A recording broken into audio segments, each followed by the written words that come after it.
Esta que tenemos por aquí es la Xiaomi Pad 6S Pro. Tiene 12,4 pulgadas en pantalla.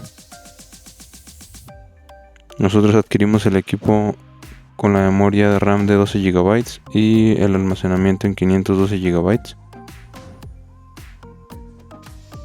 Aquí vamos a quitar el plástico que protege la caja.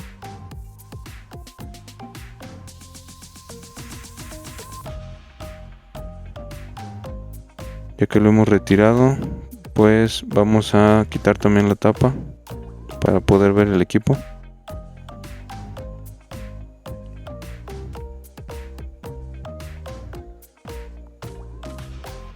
Esta tablet ya se encuentra actualizada con Android 14 y el sistema de Xiaomi que es HyperOS. Aquí vamos a retirar el equipo. Tiene una funda que lo protege con todas las características. Después vamos a encontrar esta caja que contiene los manuales.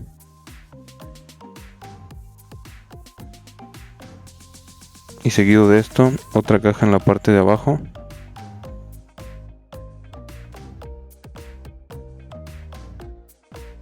Esta caja contiene el cargador.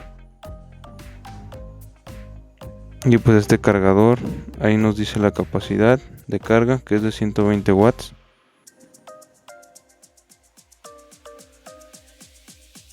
En cuanto a la batería del equipo, pues es de 10.000 mAh de capacidad. Y en esta caja también encontramos el cable, que es para la carga. Este cable tiene dos terminales, que es la tipo A de USB y la tipo C.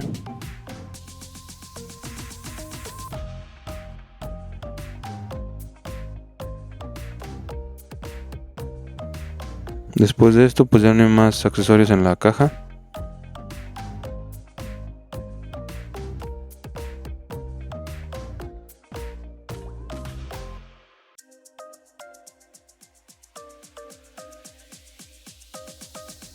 Vamos a remover el protector de la tablet. Nosotros lo pedimos en color oscuro.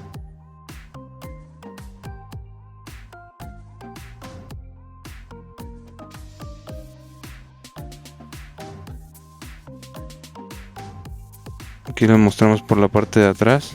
En la parte de atrás también tiene un conjunto de cámaras que son de 50 megapíxeles, 2 megapíxeles y en la parte frontal tiene 32 megapíxeles.